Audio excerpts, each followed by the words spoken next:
Oke, kembali lagi bersama saya Daniel Gihondia, mahasiswa Grafe International Theological Seminary. Dan pada kesempatan kali ini kita akan merenungkan firman Tuhan secara bersama-sama yang terambil dari Injil Yohanes pasal yang ketiga, ayat yang pertama sampai dengan ayat yang ke-6. Ya, dari Injil Yohanes pasal yang ketiga, ayat yang pertama sampai dengan ayat yang ke-6. Yang berbunyi, adalah seorang Farisi yang bernama Nikodemus, seorang pemimpin agama Yahudi.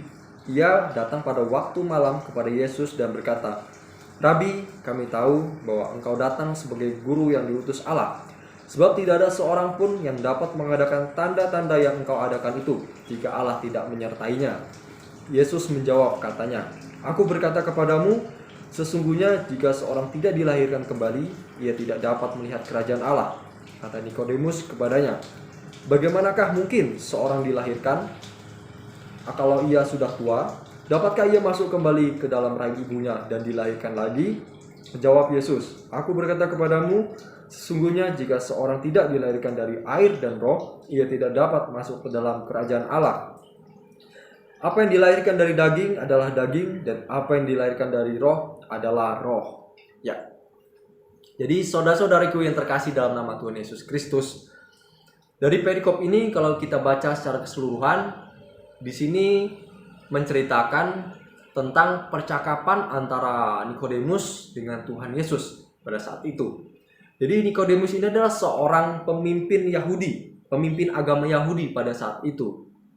Dan di sini Nikodemus bertanya kepada Tuhan Yesus, katanya, bagaimanakah mungkin, ya, di ayat yang keempat, bagaimanakah mungkin seorang dilahirkan kalau ia sudah tua? Dapatkah ia masuk kembali dalam rahim ibunya dan dilahirkan lagi? Nah, jadi di sini dia sedang bertanya tentang topik dilahirkan kembali gitu. Dia merasa bingung, mana mungkin seseorang yang sudah tua dapat dilahirkan kembali? Tetapi di sini Yesus menjawab, katanya, kita lihat ayat yang kelima. Jawab Yesus, "Aku berkata kepadamu, sesungguhnya jika seorang tidak dilahirkan dari air dan roh, ia tidak dapat masuk ke dalam kerajaan Allah." Ya. Jadi yang dimaksudkan dengan dilahirkan kembali itu bukan dalam pengertian kita masuk kembali ke dalam rahim ibu kita, lalu ibu kita melahirkan kita kembali. Ya, jadi tidak seperti itu. Yang dimaksudkan dengan dilahirkan kembali itu adalah kita dilahirkan dari air dan roh. Nah, di sini air dan roh itu mengacu kepada apa? Ya, jadi kalau air itu mengacu kepada kelahiran jasmani, dan sedangkan roh itu mengacu kepada seseorang yang ketika seseorang itu sudah bertobat dan percaya, maka pada saat itu ia akan dimateraikan oleh Roh Kudus. Ya, kita bisa baca di dalam Efesus pasal yang pertama ayat yang ke-13, di situ katakan, ketika kita percaya, maka pada saat itu juga Roh Kudus akan memateraikan kita, ya. Tetapi pada kesempatan kali ini kita akan fokus membahas tentang ciri-ciri orang yang sudah dilahirkan kembali, ya. Karena kalau kita baca di dalam ayat yang ketiga, di situ dikatakan, jawab Yesus katanya, Yesus menjawab katanya, "Aku berkata kepadamu, sesungguhnya jika seorang tidak dilahirkan kembali, ia tidak dapat melihat kerajaan Allah." Oleh sebab itu, pada kesempatan kali ini kita akan mempelajari bersama tentang ciri-ciri orang yang sudah dilahirkan kembali, ya. Jadi apa saja ciri-ciri yang orang yang sudah dilahirkan kembali itu? Yang pertama adalah ada rasa ucapan syukur dari dirinya karena dia sudah dibebaskan dari hukuman, ya. Jadi ada rasa ucapan syukur, ya, keluar dari dirinya karena sudah dibebaskan dari hukuman. Kita tahu ketika Adam dan Hawa jatuh ke dalam dosa, maka pada saat itu mereka tidak bisa lagi berkomunikasi dengan Allah. Mengapa? Ya, karena Allah itu adalah Maha Kudus, Maha Suci. Setitik dosa pun, dosa itu tidak bisa menghampirinya.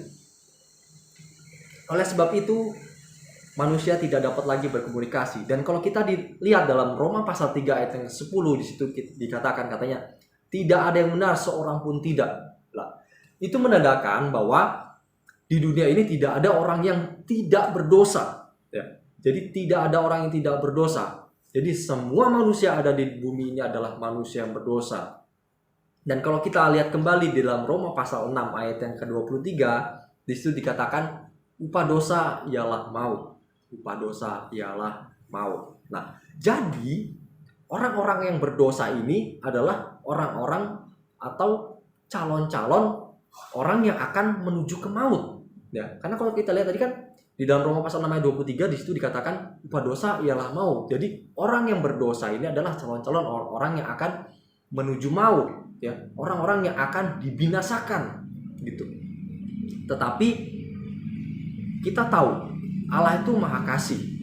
Makanya kalau kita baca di dalam Yohanes pasal yang ketiga ayat yang ke-16 di situ dikatakan katanya karena begitu besar kasih Allah akan dunia ini sehingga ia mengaruniakan anak yang tunggal supaya setiap orang yang percaya kepadanya tidak binasa melainkan beroleh hidup yang kekal. Oleh sebab itu, saudara-saudariku yang terkasih dalam nama Tuhan Yesus Kristus, maka ketika kita ingin mendapat keselamatan itu, maka kita harus bertobat dan percaya kepada Yesus Kristus yang telah mati di kayu salib. Karena kita semua pasti tahu, semua manusia pasti akan mengalami yang namanya kematian. Dan banyak orang yang salah ataupun banyak orang yang tidak tahu gitu. Mereka berpikir bahwa setelah mati sudah begitu saja gitu. Tidak ada kelanjutannya lagi. Mereka tidak mengerti. Karena sebenarnya di balik itu semua justru ada kehidupan kembali. Dan justru itulah kehidupan yang bersifat kekal. Dan pada saat kita tidak lagi hidup di dunia ini, maka kita akan menuju ke dalam kehidupan yang kekal. Dan kehidupan kekal itu hanya ada dua tempat. Ya, hanya ada dua tempat. Tempat yang pertama adalah surga, dan tempat yang kedua adalah neraka.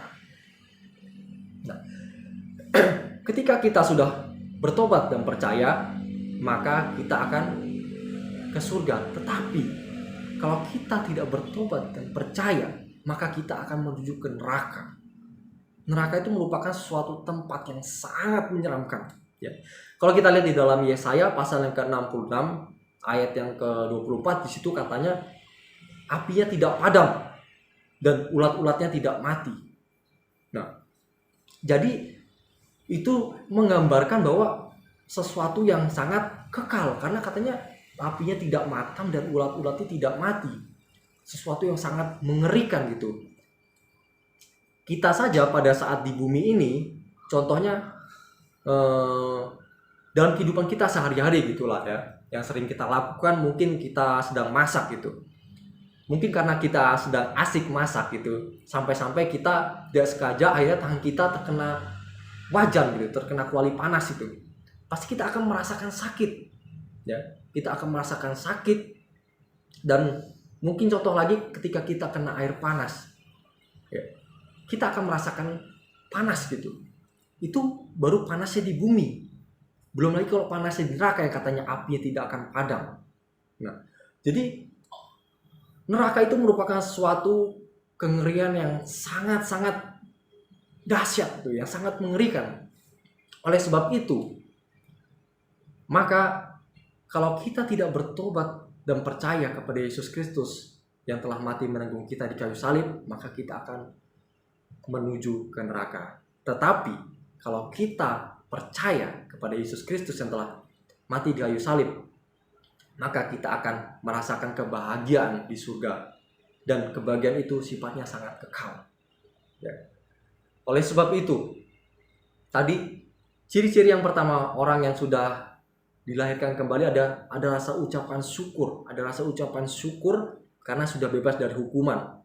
Karena ketika kita sudah bertobat dan percaya, maka kita sudah bebas dari suatu tempat kengerian itu yang telah tadi kita baca di dalam Yesaya pasal yang ke-66 ayat ke-24, yang di situ dikatakan katanya apinya tidak akan padam, ulat-ulatnya tidak akan mati.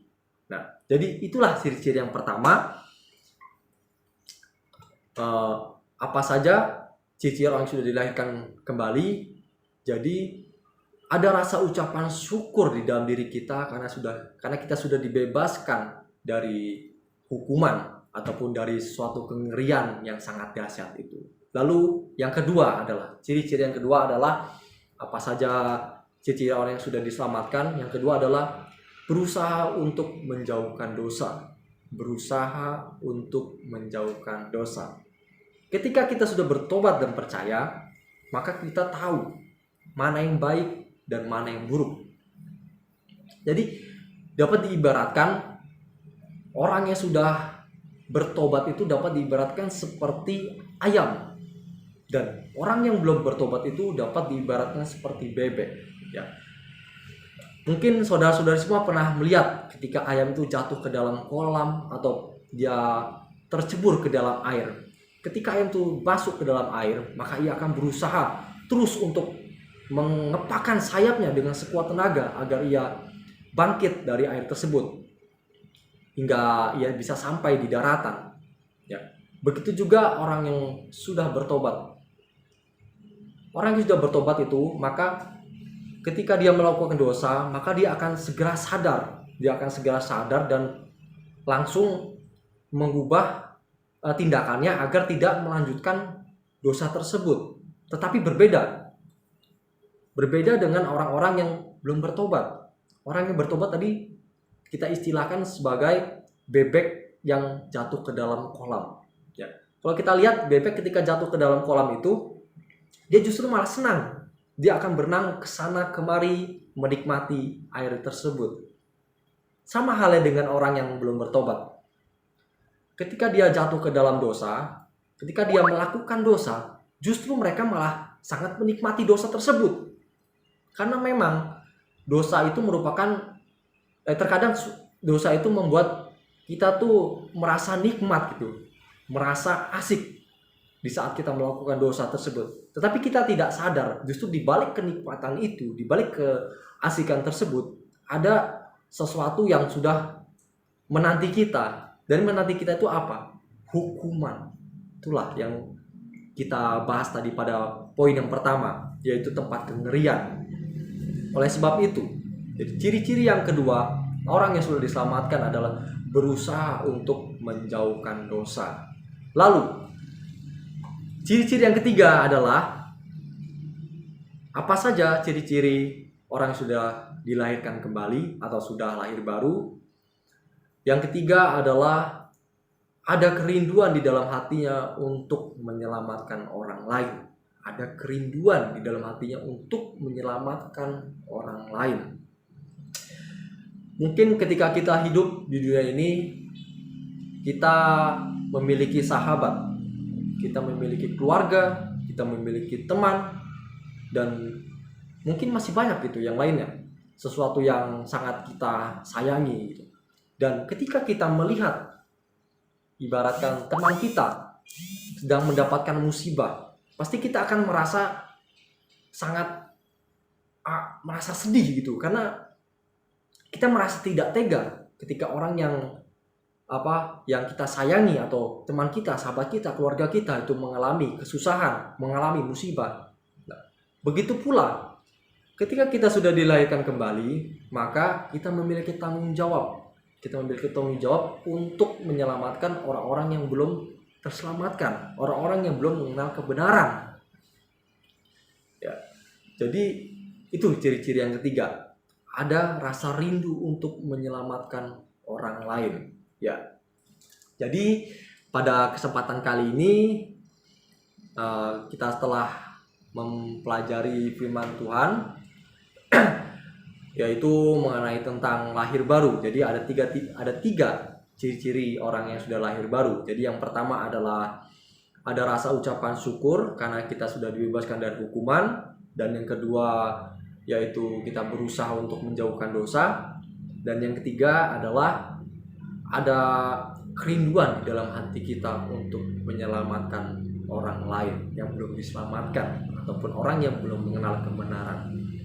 Demikian firman Tuhan yang dapat saya sampaikan pada kesempatan kali ini. Sekiranya firman Tuhan yang kita renungkan pada saat ini dapat membuat kita lebih semangat lagi untuk melayani Tuhan dan dapat membuat iman kita lagi bertumbuh lebih baik lagi, lebih bertumbuh lagi di dalam Tuhan.